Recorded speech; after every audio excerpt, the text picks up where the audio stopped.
สวัสดีค่ะพ่อแม่พี่น้องสวัสดีFCทุกท่านเนาะค่ะบ่ว่าจะเป็น FC เก่า FC ใหม่เนาะค่ะที่เขามา FC ใหม่ก็เข้ามากดติดตามเจตาหลายอยู่ค่ะกราบขอบคุญขอบคุณหลายๆเนาะ FC เก่าก็เข้ามาเป็นกำลังแรงใจให้เจตาทางช่องน้อยๆในทางช่อง YouTube เนาะค่ะคลิปนี้เจตาจะวางแนวทางของรัฐบาลไทยค่ะใกล้มือจะออกแล้วพี่น้อง 3-4 มื้อก็ออกแล้วรัฐบาลไทยเอาลงให้ไปก่อนเนาะค่ะพอได้พิจารณาซ่อมกันเบิ่งเห็นอยู่นี่แนวทางของแนวทางพ่อเก่งค่ะเป็นของพ่อเก่งแนวทางเพิ่นรัฐบาลไทยวันที่16ที่ผ่านมาค่ะแนวทางพ่อเก่งเพิ่นเข้าไปตะบนเป็นบนล่างเป็นล่างอยู่เด้เนาะพี่น้องเนาะเบิ่งแหน่เพิ่นเขียนมาให้เจตาบน9ว่าซั่นล่าง1ว่าซั่นเบิ่งดูบนเป็นบนล่างเป็นล่างอ้าวน่าจับตามองอยู่ลุ้นกันใหม่เนาะค่ะล่าง1ก็เข้าไป61วิ่งบน9 6 9 6เป็นจังใด FC เป็นต่อไปพิจารณาบ่ถ้าชอบก็แคปหน้าจอเนาะค่ะแคปหน้าจอไว้แนวทางใหม่ของเพิ่นมาแล้ว1พฤศจิกายนเนาะค่ะมาไปลุ้นกันใหม่ไปต่อกับแนวทางพ่อเก่งค่ะแนวทางพ่อเก่งแนวทางพ่อเก่งรัฐบาลไทยค่ะรัฐบาลไทยเลขทุกตัวเอามาวางเพื่อเป็นแนวทางค่ะโปรดใช้วิจารณญาณในการรับชมเป็นอย่างสูงเนาะค่ะเป็นเพียงแนวทางค่ะพี่น้องพิจารณาเอามีเขามีรุดเนาะค่ะถ้ารุดไปก็กราบขอโทษขออภัยคันมาคันโชคดีกันคันแนวทางเขาก็ดีใจน้ำกันเนาะค่ะเป็นกำลังใจให้กันและกันคือเก่าค่ะวิ่งรูดของแนวทางพ่อเก่งค่ะวิ่งรูดเพิ่นให้มา1กับ6 2ตัว19 18 65 64 3ตัวค่ะ164 619 656วิ่งรูดวิ่งรูดเด่น1รอง6 2ตัวค่ะเน้นที่1664 3ตัว164แนวทางพ่อเก่งกับขอบคุณแนวทางพ่อเก่งหลายๆเด้อค่ะที่ให้แนวทางมาวางทางช่องเจตาเนาะกับขอบพระคุณเป็นอย่างสูงค่ะ FC ใหม่ถ้าผ่านเขาไม่เห็นถ้าชอบคลิปนี้เนาะพี่น้องบางเพิ่นก็อาจจะบ่เคยเห็นคลิปของเจตาแนวทางที่เจตามาวางทางช่องเลยก็มีเนาะอาจจะผ่านเขาไม่เห็นพิจารณาเบิ่งค่ะถ้าเขามารับชมรับฟังชอบคลิปนี้ก็ฝากกดติดตามเนาะค่ะยังบ่ทันกดติดตามไว้ค่ะแล้วก็กดกระดิ่งแจ้งเตือนไปเบิ่งรุ่นแนวทางน้ำกันเนาะค่ะรุ่นแนวทางน้ำกันถ้าชอบเนาะชอบก็จัดขัดก็ผ่าน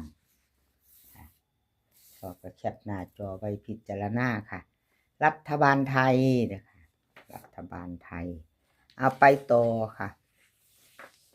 ต่อไปเป็นของไทยมักหวยเนาะค่ะไทยมักหวยวันที่16ที่ผ่านมาเนาะค่ะ16ที่ผ่านมา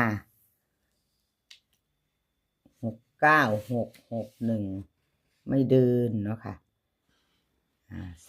2งวดเข้าไป7บน7ล่างวันที่1ที่ผ่านมาเนาะค่ะวันที่16หลุดค่ะ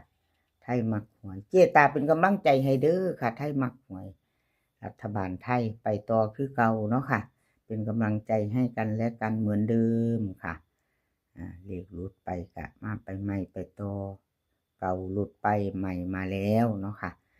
รัฐบาลไทยค่ะไทยมักหวยมาไปต่อกันครับขอบคุณไทยมักหวยหลายๆเด้อค่ะที่ให้แนวทางมาวางทางช่องเนาะครับขอบพระคุณเป็นอย่างสูงค่ะวิ่งรูดค่ะวิ่งรูด5 กับ 1 2ตัวค่ะ2ตัว4หาง14 15 57 58 3ตัวค่ะ3ตัว515 558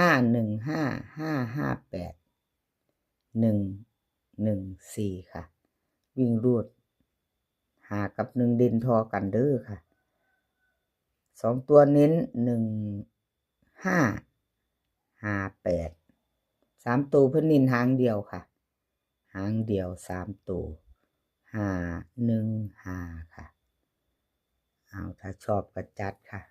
แคปหน้าจอไว้ไปพิจารณาเนาะพี่น้องรัฐบาลไทยเนาะหวยไทยค่ะ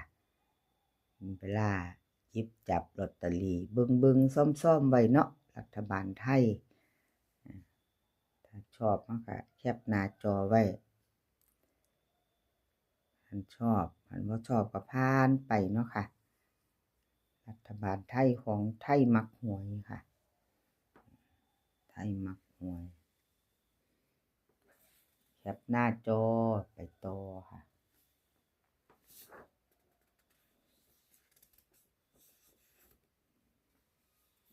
ต่อไป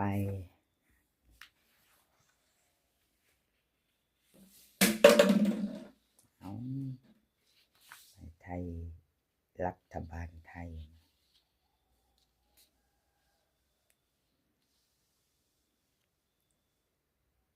น้อยนำโชคน้อยนำโชคกับรัฐบาลไทยวันที่16ที่ผ่านมาเนาะพี่น้องน้อยนำโชคเพิ่นบ่เดินค่ะบนล่างก็บ่มาบ่เข้าเนาะ696รัฐบาลไทยวันที่16ที่ผ่านมาค่ะ61เนาะนี่ของน้อยนำโชคบ่เดินบ่เข้าเนาะค่ะกราบขอโทษขออภัย FC แทนเพิ่นเนาะพี่น้องแทนน้อยนำโชคเนาะแนวทางรัฐบาลไทยของเพิ่นบ่เดินบ่เข้าก็บ่เป็นหยังค่ะเป็นเรื่องธรรมดาแนวทางเนาะค่ะเจตาเป็นกำลังใจให้คือเก่าค่ะแล้วก็กราบขอบคุญขอบคุณที่ให้แนวทางมาวางทางช่องของเจตาค่ะน้อยนำโชครัฐบาลไทยเนาะค่ะกราบขอบพระคุณเป็นอย่างสูงค่ะแนวทางมีเขามีรุดเนาะเลขทุกตัวเอามาวางเพื่อเป็นแนวทางเนาะค่ะโปรดใช้วิจารณญาณในการรับชมเป็นอย่างสูง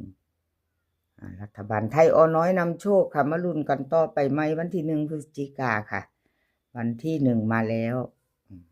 วิ่งรูดค่ะวิ่งรูด8กับ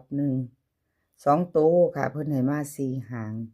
83 82 15 14ค่ะ3ตัวค่ะ2หาง8 14 182ค่ะวิ่งรูดเพิ่นให้เด่นตัวเดียวค่ะ8วงกลมให้ตัวเดียวคือ8ลอง1เนาะเด่น8ลอง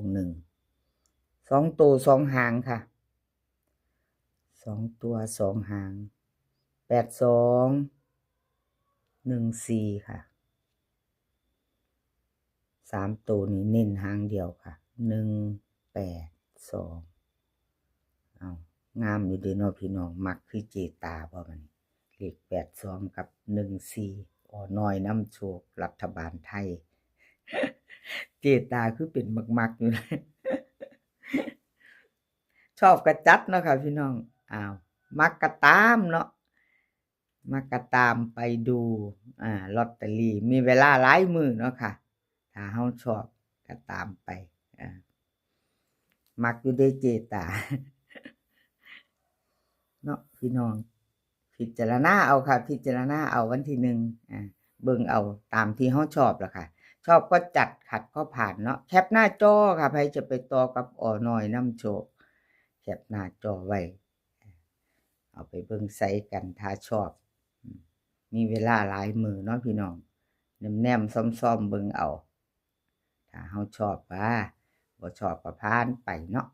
คลิปนี้ก็ขอให้พี่น้องโชคดีค่ะวันที่1กับรัฐบาลไทยเนาะ